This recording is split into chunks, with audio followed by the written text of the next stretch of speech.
তো বন্ধুরা আর কিছুদিনের অপেক্ষায় শুরু হতে চলেছে সকলের প্রতীক্ষিত আইপিএল 2024, যেখানে বন্ধুরা এই চ্যানেলের মাধ্যমে এর আগে আমি তোমাদের আইপিএল 2024-এর 4টি দলের সম্পূর্ণ প্লেইং 11 এবং বন্ধুরা তাদের ইম্প্যাক্ট প্লেয়ারগুলিও জানিয়েছি। সেই সমস্ত ভিডিওগুলির লিঙ্ক এই ভিডিওর নিচে ডেসক্রিপশনে দেওয়া থাকবে। আর বন্ধুরা আজকের এই ভিডিওতে আমি তোমাদের জানাতে চলেছি সানরাইজার্স হায়দ্রাবাদ দলের আইপিএল 2024-এ কি হতে চলেছে তাদের স্ট্রংগেস্ট প্লেইং 11, কোন 4জন বিদেশি প্লেয়ার নিয়ে এবছর হায়দ্রাবাদ দল তাদের বেস্ট প্লেইং 11 বানাতে চলেছে তা বন্ধুরা জানার জন্য অবশ্যই ভিডিওটিকে স্কিপ না করে শেষ পর্যন্ত দেখতে থাকুন। আর বন্ধুরা সামনের আইপিএল এবং টি20 ওয়ার্ল্ড কাপ 2024-এর সমস্ত রকমের খবরাখবর বাংলায় সবার আগে পাওয়ার জন্য চ্যানেলটিকে অবশ্যই সাবস্ক্রাইব করে পাশের অল নোটিফিকেশনটিকে অন করে রাখুন। বন্ধুরা এবছর আইপিএল 2024-এ 10টি দলের মধ্যে যে দলটির কাছে সবথেকে নামি দামি 8জন ওভারসিজ প্লেয়ার রয়েছে সেই দলটি হলো বন্ধুরা সানরাইজার্স হায়দ্রাবাদ। যেই দলে বন্ধুরা আইপিএল 2024-এর নিলামের মাধ্যমে 20 কোটি 50 লক্ষ টাকার একটা মোটা অঙ্কে প্যাট কামিন্সের মতো প্লেয়ারকেও কিনে নেওয়া হয়েছে। বন্ধুরা অস্ট্রেলিয়ান এই বিশ্বকাপ জয়ী ক্যাপ্টেন প্যাট কামিন্সকে এবছর সানরাইজার্স হায়দ্রাবাদ দলে এডেন মার্করামের পরিবর্তে ক্যাপ্টেনও করে দেওয়া হয়েছে। তাই বন্ধুরা নতুন ক্যাপ্টেন্সিতে এবছর হায়দ্রাবাদ দলে কি হতে পারে বেস্ট প্লেইং 11 তা বন্ধুরা ভিডিওর প্রথমেই তোমাদের জানাতে চলেছি, যার পর বন্ধুরা তোমাদের জানাবো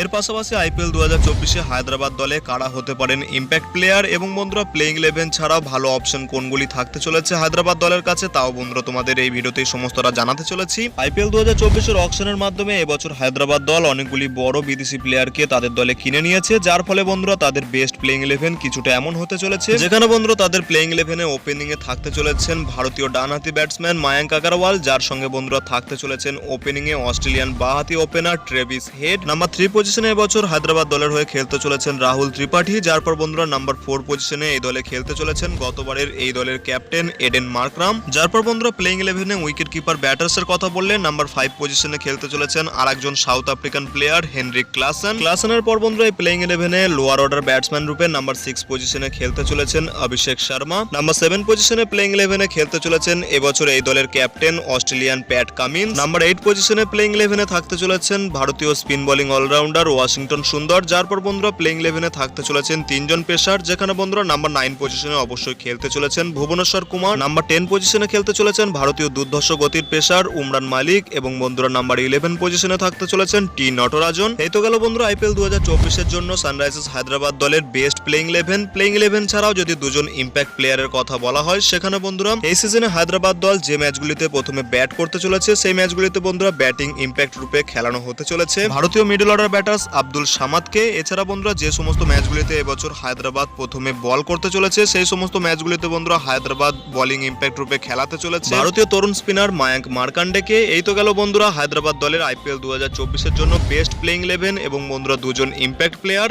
এছাড়া বন্ধুরা এই সমস্ত প্লেয়ার ছাড়াও হায়দ্রাবাদ দলের কাছে আইপিএল 2024-এর জন্য যেসব ব্যাকআপ অপশনগুলি থাকতে চলেছে সেগুলির মধ্যে বন্ধুরা হায়দ্রাবাদের কাছে যে 4জন বিদেশি ব্যাকআপ অপশন থাকতে চলেছে তা হলো, যেহেতু বন্ধুরা এবছর এডেন মার্করাম এই দলের ক্যাপ্টেন নেই, যার কারণে বন্ধুরা কিছু ম্যাচে এডেন মার্করামের পরিবর্তে গ্লেন ফিলিপসকেও খেলানো হতে পারে। এছাড়া বন্ধুরা প্যাট কামিন্স যদি কোনো কারণবশত খেলতে না পারেন তাহলে বন্ধুরা তার লাইক ফর লাইক রিপ্লেসমেন্ট হতে পারেন মার্কো জিয়ানসন। ওভারসিজ প্লেয়ারদের মধ্যে বন্ধুরা ওয়ানিন্দু হাসরাঙ্গার মতো একজন টপ টি20 স্পেশালিস্ট বোলারও হায়দ্রাবাদ দলের কাছে রয়েছে, যিনি বন্ধুরা ওভারসিজ প্লেয়ারদের মধ্যে একজন দারুণ অপশন হতে পারেন হায়দ্রাবাদ দলের কাছে। এছাড়া বন্ধুরা হায়দ্রাবাদ দলের কাছে আরো একজন ওভারসিজ পেস বোলার রয়েছে, যিনি হলেন বন্ধুরা আফগানিস্তানের ফাজলুক ফারুকি। বন্ধুরা এই 4জন বিদেশি বিকল্প প্লেয়ার ছাড়াও দেখে নেওয়া যাক হায়দ্রাবাদ দলের কাছে আইপিএল 2024-এ কোন কোন ভালো ভারতীয় বিকল্প প্লেয়ারগুলি থাকতে চলেছে। ইন্ডিয়ান ব্যাকআপ প্লেয়ারদের মধ্যে প্রথমেই থাকতে চলেছেন ভারতীয় টপ অর্ডার ব্যাটার্স আনমোলপ্রীত সিং, থাকতে চলেছেন উপেন্দ্র যাদব রূপে একজন ভারতীয় উইকেট কিপার ব্যাটার্স। এছাড়া বন্ধুরা হায়দ্রাবাদ দলে ওয়াশিংটন সুন্দরের বিকল্প প্লেয়ার হিসেবে থাকতে চলেছেন শাহবাজ আহমেদ, যাকে বন্ধুরা হায়দ্রাবাদ দল আইপিএল 2024-এর নিলামের আগেই সরাসরি মায়াঙ্ক ডাগারের পরিবর্তে ট্রেড করে নিয়েছিল। এছাড়া বন্ধুরা হায়দ্রাবাদ দলের কাছে আইপিএল 2024-এর জন্য একজন ভালো পেস বোলার অপশনও থাকতে চলেছেন জয়দেব উনাদকাট রূপে। তো বন্ধুরা এই হলো আইপিএল 2024-এ এসআরএইচ এর বেস্ট প্লেইং 11, তাদের ইম্প্যাক্ট প্লেয়ার এবং বন্ধুরা সমস্ত ব্যাকআপ প্লেয়ারগুলি। তো বন্ধুরা তোমাদের কি মনে হয় এই শক্তিশালী দল নিয়ে হায়দ্রাবাদ দল এবছর কি চ্যাম্পিয়ন হতে পারবে? আর বন্ধুরা না হলে তারা কোন বেস্ট প্লেইং 11 নিয়ে মাঠে নামতে পারে তা বন্ধুরা তোমরা ভিডিও নিচে কমেন্ট সেকশনে অবশ্যই জানাতে পারো। বন্ধুরা ভিডিওটি ভালো লাগলে ভিডিওটিকে অবশ্যই একটি লাইক করে পারলে বন্ধুদের মধ্যে শেয়ার করে দিও। দেখা হচ্ছে অন্য কোনো ভিডিওতে। Till then bye by.